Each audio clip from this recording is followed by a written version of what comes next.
Figure it out. Hello, this is Adam Koralik from Figured Out Productions. The following video is a video of some kind, and I hope you enjoy it. Hey guys, it's Adam here, and welcome to PlayLoad. This is all my video game pickups for the month of June 2025. Actually, to be completely technically fair on this, a good chunk of this technically came from May, but by the time I had it, it was so late in May, I was unable to include it in the previous episode of PlayLoad, because sometimes that happens. I have to film these things for scheduling reasons, but anywho, so yeah, I got a bunch of cool stuff, and we're going to talk all about it. Before we do that, though, if you guys could like this video, comment down below, subscribe if you've never done that before, as well as check out all the social media stuff in the description. Twitter, Instagram, Facebook, Discord, Patreon, Spreadshirt, my travel channel, etc. I appreciate support on those platforms. Thank you so much. Let's get into it. Now, the first thing up, although not technically canonically the first thing up, but it's kind of the low-hanging fruit, obvious thing. I got the Nintendo Switch 2, as a ton of you I'm sure did. I've done my videos on it and everything. My opinion on it hasn't really changed much. Granted, it's because I only have one thing for it, which is, of course, Mario Kart World. As you probably know if you saw my videos, I really just am going to stick to the true physical media edition of the games. I don't support digital media, so I'm not going to be downloading titles. I'm not going to be getting those game key card things. Physical media, or I'm not getting it. Yes, I recognize that physical media is flawed, but it's still ultimately more my choice than someone on a server telling me when I get to stop playing my games.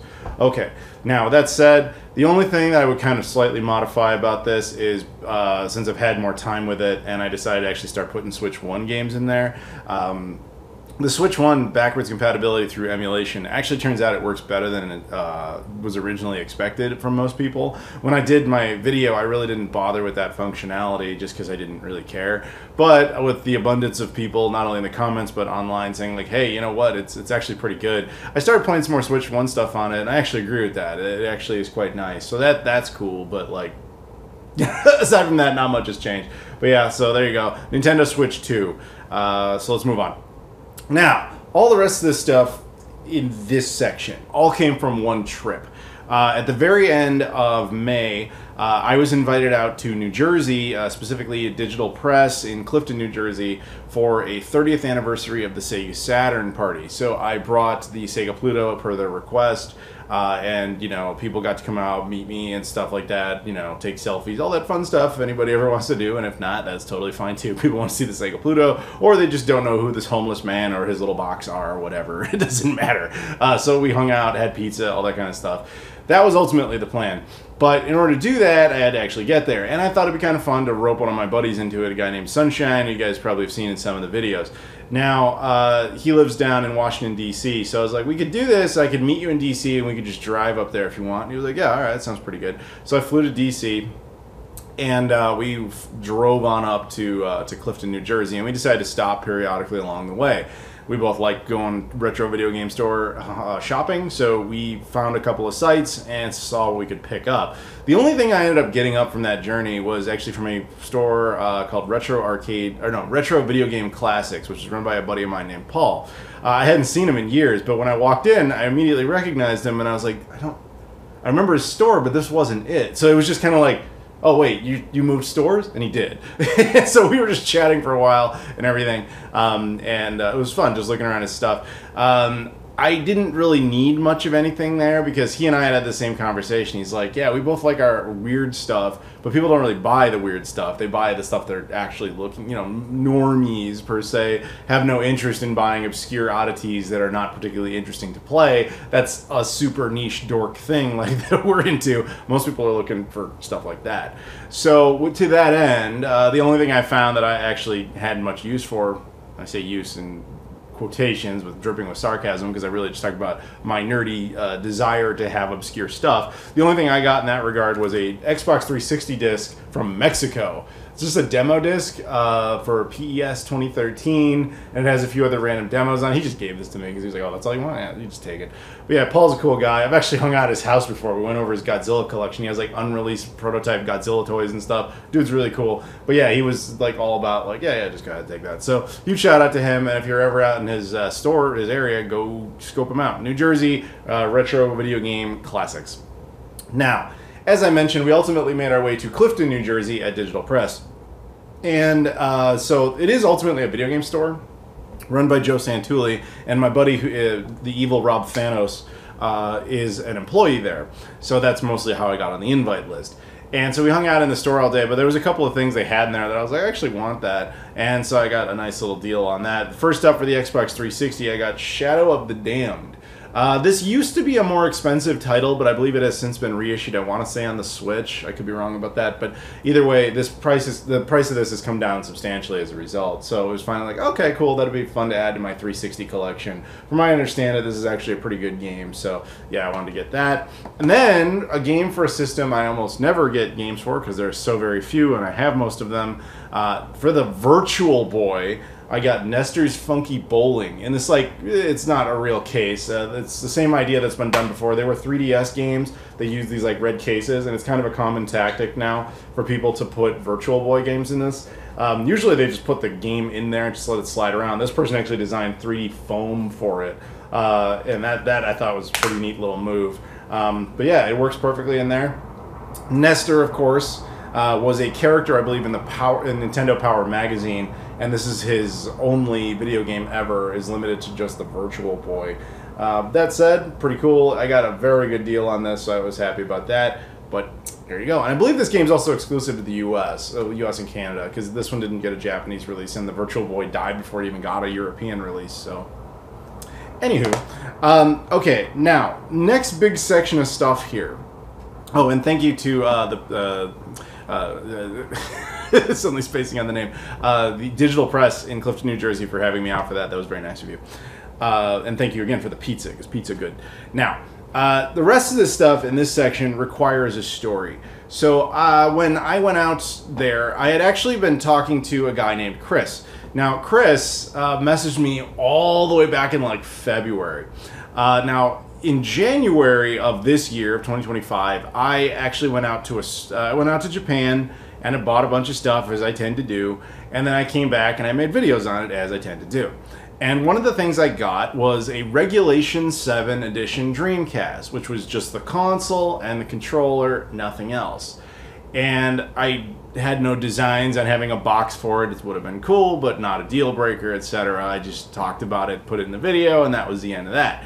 Until Chris reaches out to me, he's like, yo, this is going to sound kind of weird, but I actually have a spare box for that thing, and if you want it, it's yours. And I was like, I didn't want to make him ship it or anything, because it's so big and bulky, it's like, it would cost more than the box is even worth. So I was like, where are you at? And he's like, I'm out in Lancaster, Pennsylvania. And of course, I had just been to Lancaster like a month earlier than that, because it's me and I go everywhere. So I was like, I just missed you. Well, I'm sure I'll be back out in Lancaster, Pennsylvania at some point. So maybe I can pick it up for him. He's like, yeah, it sounds great. And the time had come, because in order to get from Washington, D.C. up to New Jersey, the part we were going to anyway, you effectively had to go through Lancaster. So I told him, like, if you're still down for this, if you even remember who I am, I'll pick it up. He's like, yeah, no, of course, absolutely, I remember you.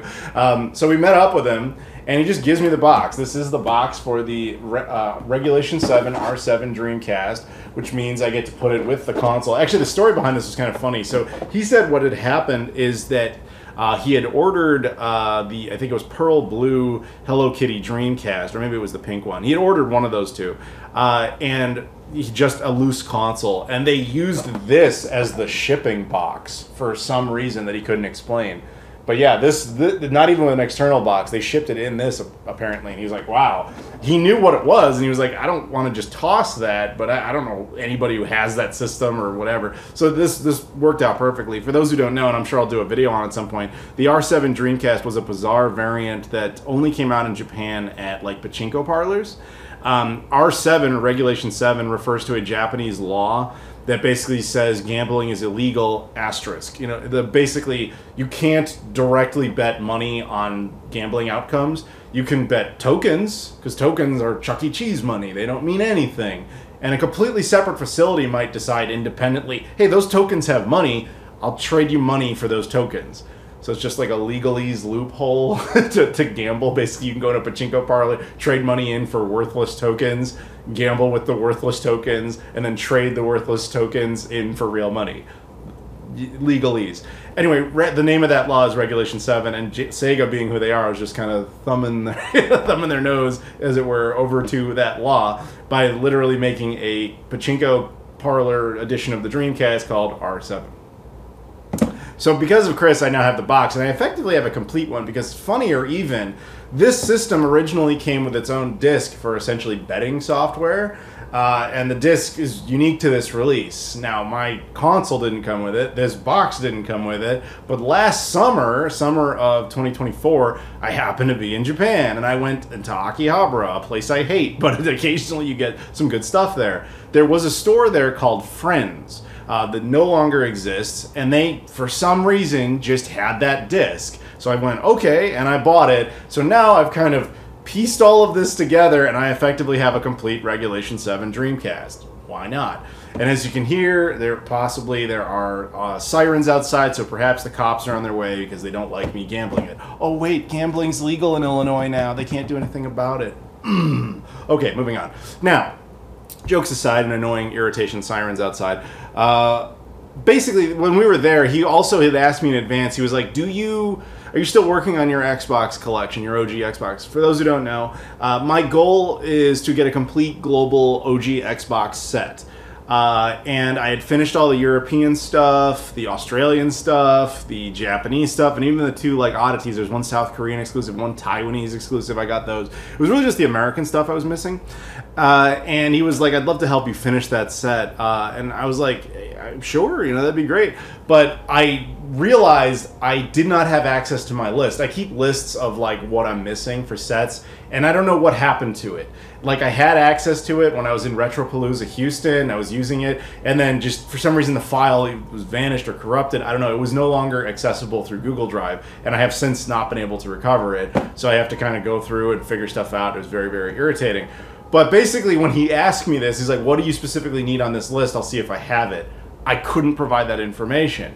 So I was like, maybe I can operate off of memory. So we get up to meet him, and he's just got the back of his truck, his car just opens up, and it's just boxes of OG Xbox games. He's like, take anything you need.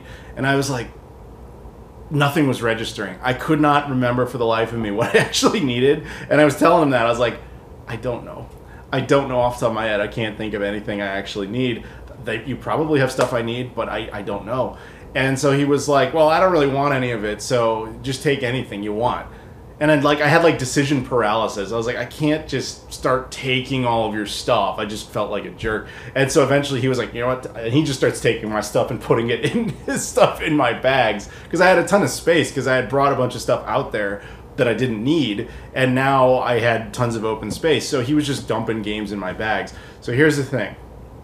And you can't see it, but there's a pile right there. He gave me 90 OG Xbox games. And once I got back here, I was able to actually kind of do some cross, basically take those and be like, do I have this one? Yeah. Do it? No, etc. The kind of a ghetto method, but that's what I ended up doing. And it resulted in this being the pile that I needed, whereas there's 80 of them off to the side that I don't need. As it turns out, I had them. And so I asked him, do you want these back? And he was like, no, trade them in, get something nice. So at some point I will probably trade those in and tell you that story when we get there. So huge shout out to Chris, because he made that possible. He also threw in some other just random stuff that was unassociated. One, for the PS1, this is Activision Classic Games for the Atari 2600, just shorthand Activision Classics.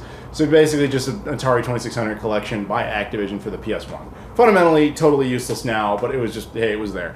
And so he was cool about that. Now, here's the games I actually needed for the OG Xbox that I did not have. Keep in mind, I have not had a chance to, clean these cases up or anything. I'm going to do that later. It's been hectic, and you'll see why in a minute. UFC Tap Out 2. Nightcaster 2 Equinox. Winback 2 Project Poseidon. SNK versus Capcom SVC Chaos. Drake of the 99 Dragons. Dungeons and Dragons Heroes. Silent Scope Complete. Freedom Fighters. UFC Tap Out Championship 1. And World Racing. Those are the ones I needed that I didn't realize I needed, because again, I didn't have my list. The only one I was sure of was this one. This is True Crime New York City Collector's Edition, so it has like a steel tin and all that. This I actually knew I needed. This was the only one I grabbed where I was like, that I know, that I remember. But everything else, it just coincidence. A huge shout out to him though, because not only did he hook me up with the box and all this stuff, he really chipped off a significant percentage of what I was still missing. I kind of, once I got back here and I was kind of looking at everything, I haven't done the full like number yet again, but I think that I thought I was missing like a few hundred games. I think now I'm actually only missing like 90 or 80 or something like that. So I'm actually getting a lot closer than I realized. So I'm kind of happy about that. So huge shout out to Chris, dude. Like, seriously, bro, like next time we're in Lancaster, which will probably happen, because even though I live in Chicago, anybody who watches me knows I just appear at random places. If you ever want to see that, like truly, go watch my travel channel. I show up all over the world completely at random all the time, to the point where people have this conspiracy that I have clones that go do this. So go check that out. But yeah, huge shout out to him, and I'm sure we'll hang out and go get some food or something.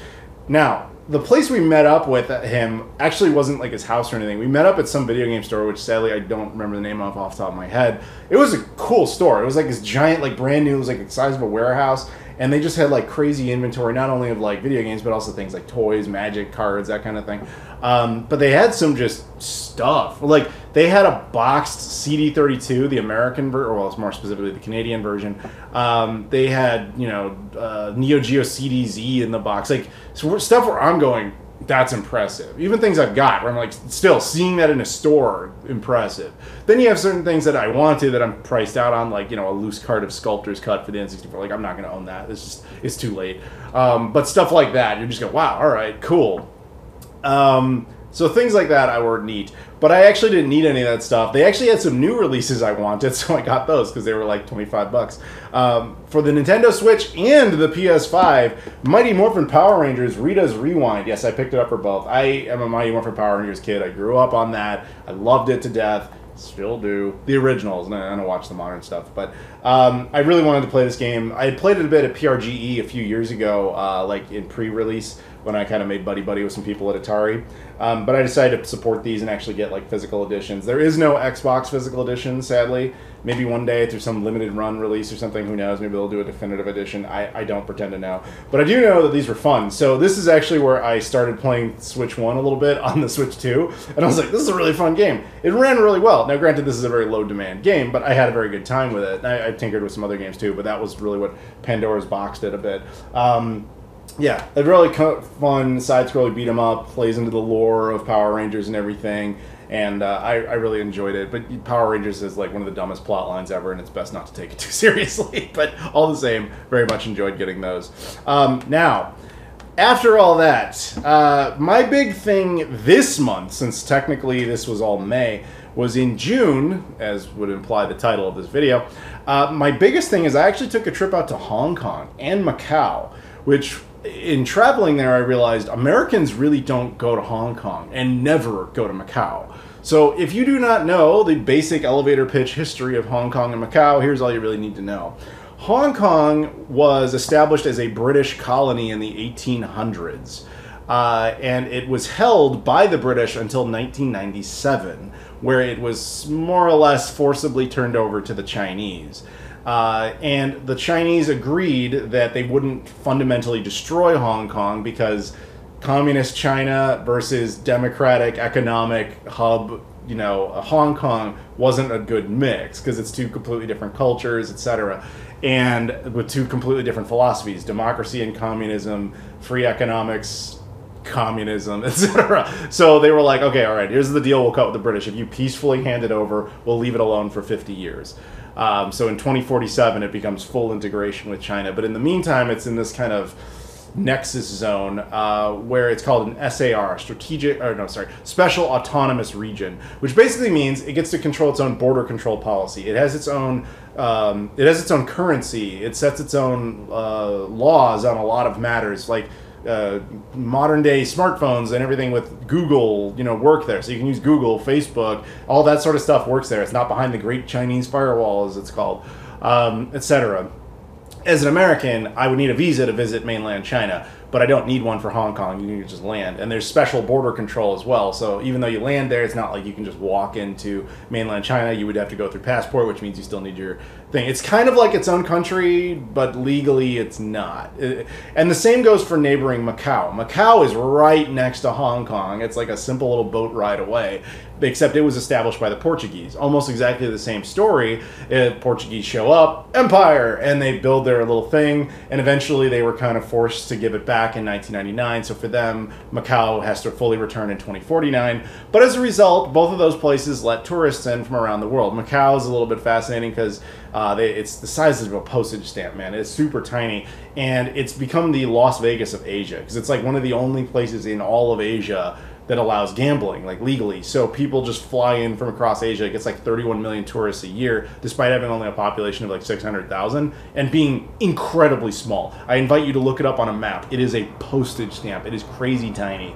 And while we were there, we found out that only 200,000 Americans per year ever visit it, whereas Hong Kong, at least more of us show up there. But Macau, an American is a truly rare entity. So all that aside, I'll have videos on my travel channel about it. And for you guys, I'm also going to have video game hunting. I did a video game hunting in Hong Kong and Macau video. It's coming up, and you guys can see some of the stores and options. Now, we didn't really know what to expect.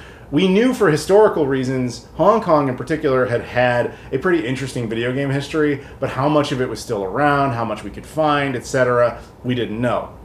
But I will tell you this. We found more stores than we expected. And we found a lot of stores where their whole thing was they would put out like the variants of stuff that we would want. Like there's a Hong Kong edition Famicom. There's a Hong Kong edition NES, despite being the same system. They were both officially released in both variants in Hong Kong and display Hong Kong all over it.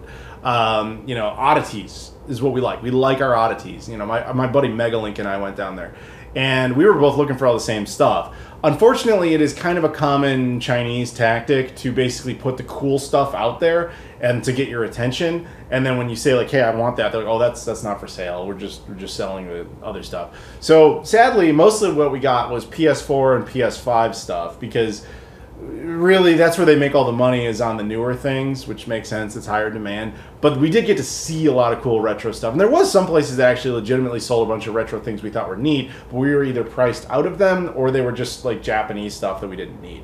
But there you go. Now, why would anyone pick up PS4 or PS5 games in Hong Kong, aside from potentially being cheaper? It's because of language matters. As I said, Hong Kong is a former British territory as recently as 1997. My lifetime, and a good chance yours too. And that meant that the official language of Hong Kong was actually English, not Cantonese or Chinese, which there is no Chinese language. It is a culture. There's 5 different languages in China, and Cantonese and Mandarin are by far the most common ones.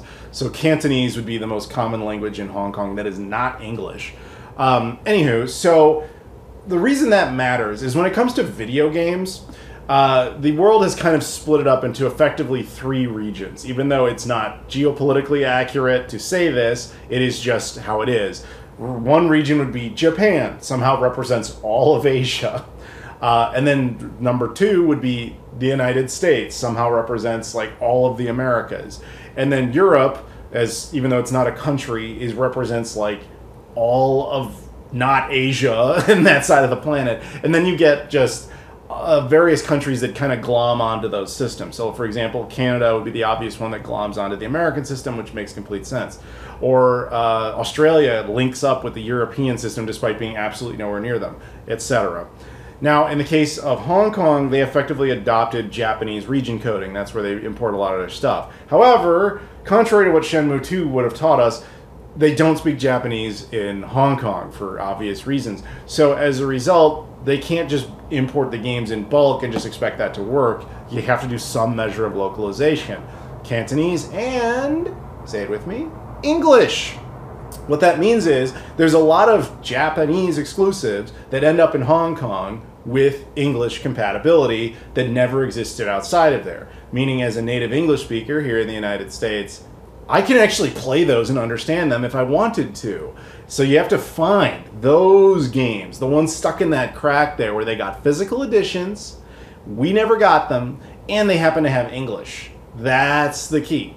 And we found quite a few games to that effect in both Hong Kong and Macau. Separated the piles here on purpose. And I'll say Macau shocked us. We got more stuff out of there than we expected. So, with Hong Kong, we'll start here with a game for a system I never buy stuff for, but it is one of the most definitive examples of that idea. That is Dead or Alive Extreme 3 Venus for the PS Vita. This one's still sealed, actually. So this is the exact scenario with this. This game never got a Western release because the whole, like, oh, ogle the girls thing just gets too many people upset in the West now. So they put this out in Japan, where it's in full Japanese, but the Hong Kong market would totally not care about it ogling women or whatever. So they were like, okay, we need it there. Localization, English.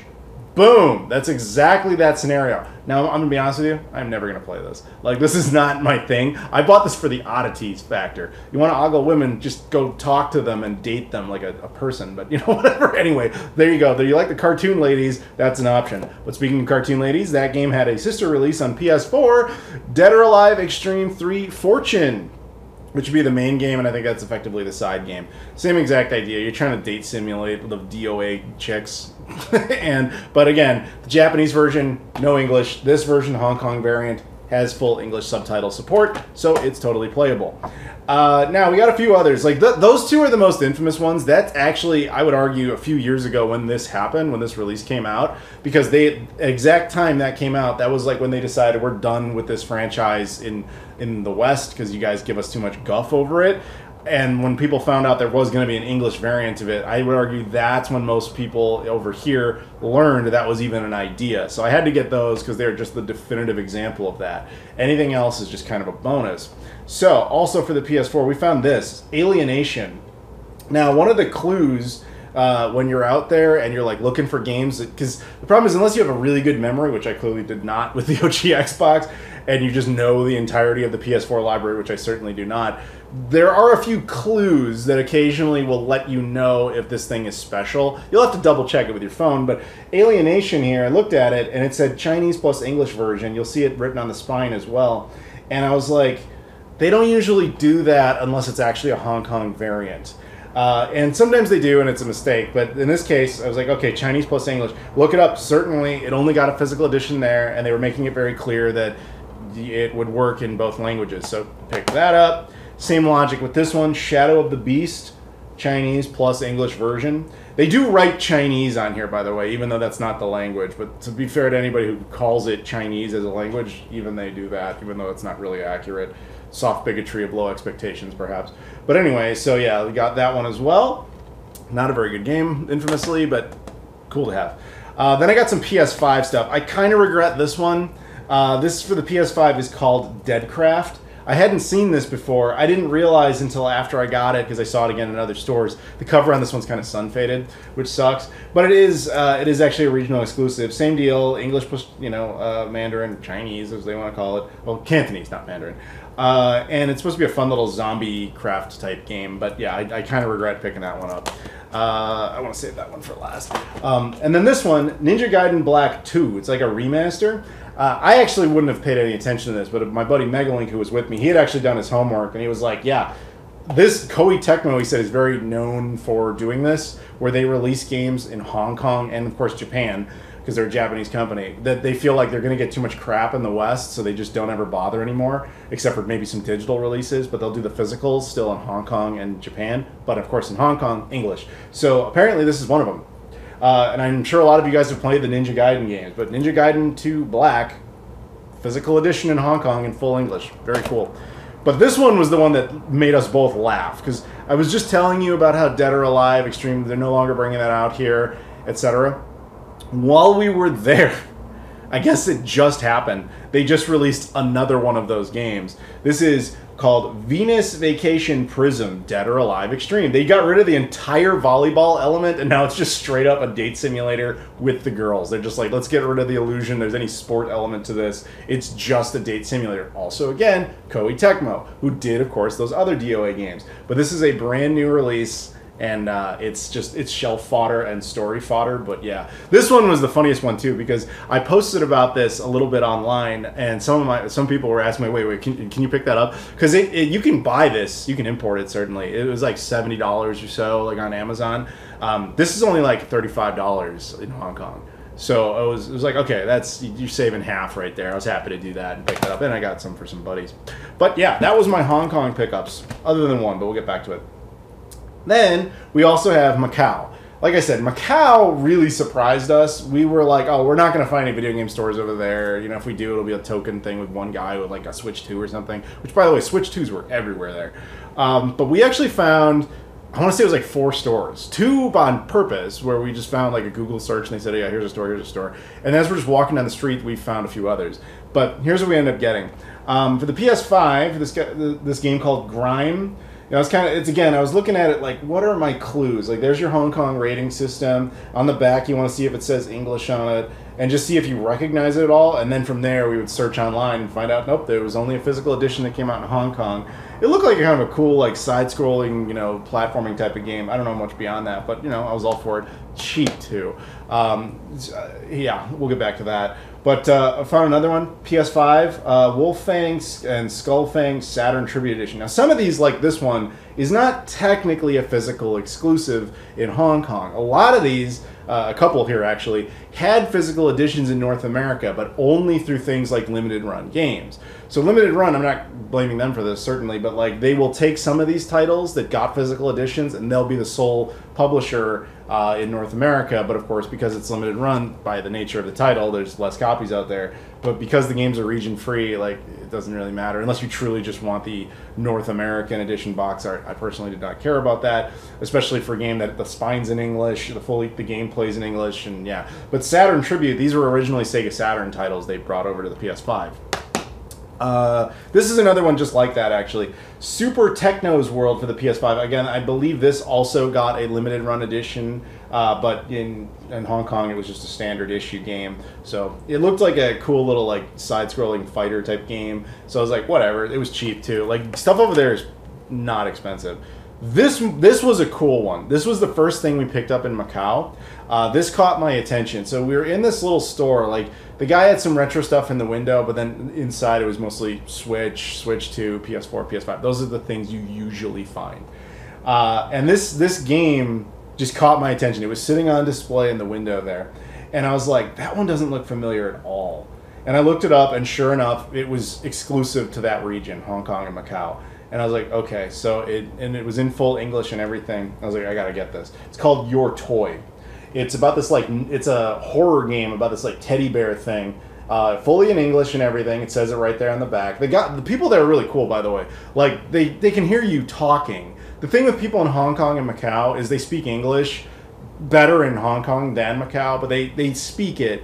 However, they understand it far better than they actually speak it. I would argue that most people there, their first language would be Cantonese, second language is English, third would be Portuguese, at least in Macau, although I really didn't hear anybody speaking that, even though you see street signs and stuff with it.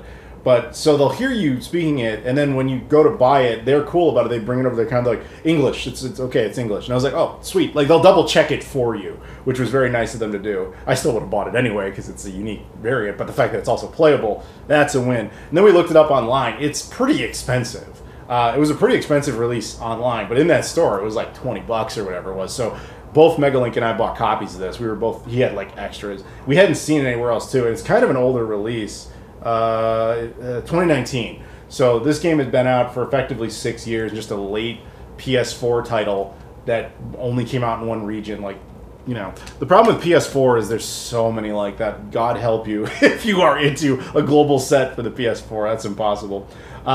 So, in a different store, the one where I got the other Saturn Tribute game, I got Batsugan Saturn Tribute Boosted. Same exact deal. I'm pretty sure Limited Run also did an issue of this, but this was a used copy for like $10 or whatever it was, in Chinese and English. So I was all for it. The guy at this store, though, was really cool. So we were in there. We're chit-chatting, not with the guy, he's just kind of doing his job, and we're just looking through stuff. We make our piles, and we go up to buy everything. And after we're done, the guy can't help himself. He wants to socialize a bit, and he just asks us, he's like, so, you from the UK, England, or whatever? Because he couldn't really discern our accents.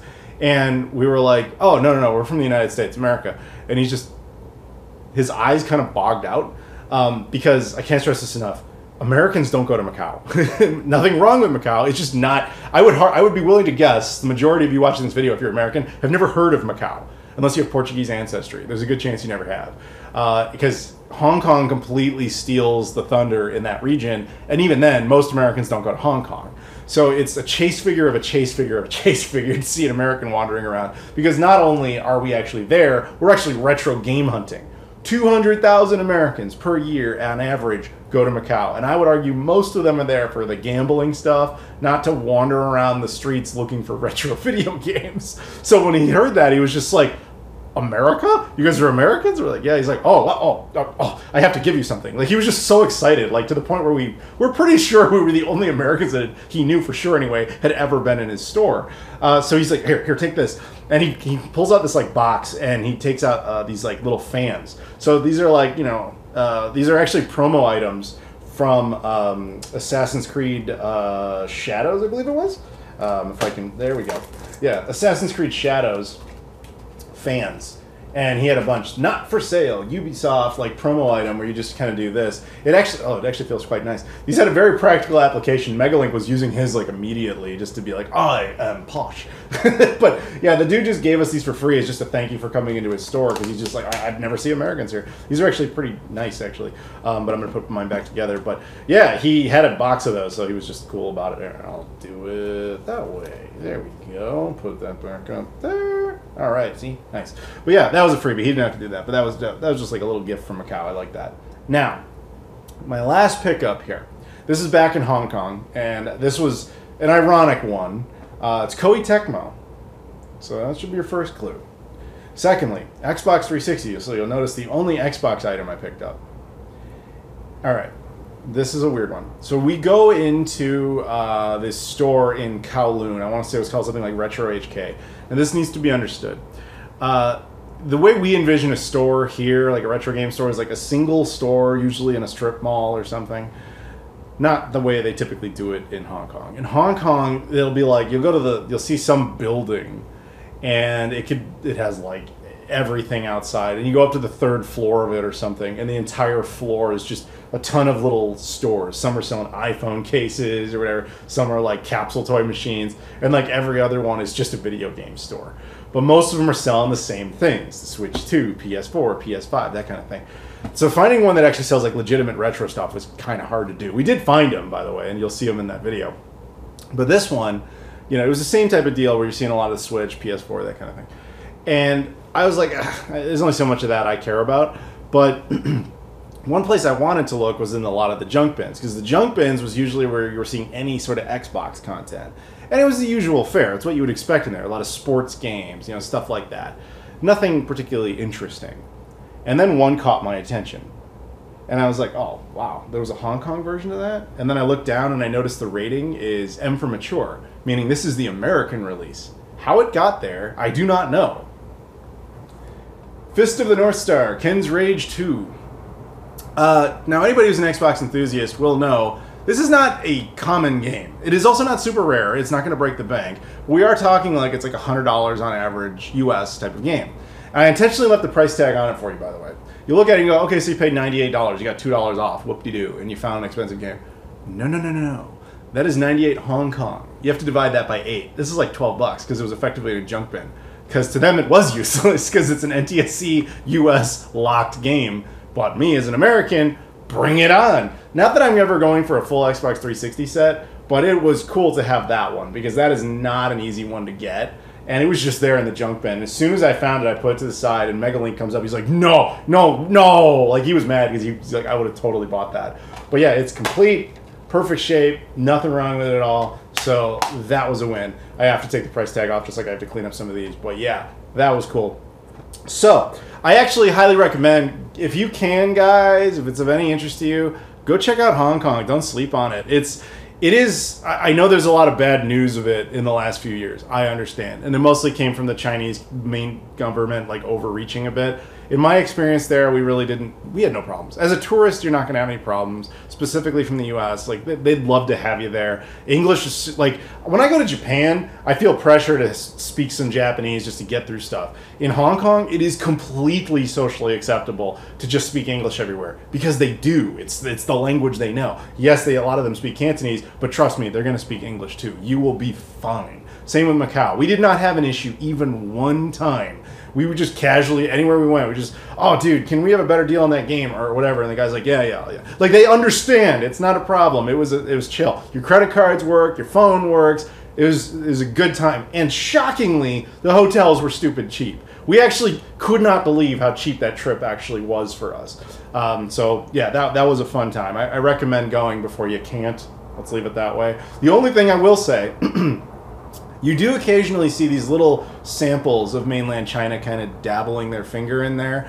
We were there, and because we were in Hong Kong, our phones are giving us notifications and alerts about Hong Kong news, etc. And one of them that kind of caught my attention, it says, China to ban video game in Hong Kong, which I read as video games, as in like, oh my god, they're gonna make all this illegal. And I'm like, what? Like, why is that happening? I click on the article. Turns out it's like Taiwan, which is its whole different story, made a video game that's only available through an app store where you can like destroy mainland China and stuff just because they hate mainland China. And you can't possibly access it in mainland China because of the Great Firewall. But Hong Kong and Macau, they have an open internet, so they actually could. So they decided to make it a law. You can't have this game because China overreached, which they're not supposed to do. But anyway, my point is they're chipping away at things, but it's small right now. If you ever want to see Hong Kong while it's still special, a jewel of the Pacific, of Asia, go. Go while you can, because presumably by 2047, it ain't going to be an option anymore. At least what made it special. So go sooner than later. I would love to go back. I'll say that. But that said, if you guys could do me a favor, please like this video, comment down below, subscribe if you've never done that before, and check out all the social media stuff in the description. Twitter, Instagram, Facebook, Discord, Patreon, Spreadshirt, Travel Channel, especially that one. They're going to be pretty cool Hong Kong and Macau videos out there. And if you don't care about that, there will at least be a Hong Kong and Macau video game hunting video on this channel. So stay tuned. Thank you very much for watching, and I'll see you all later.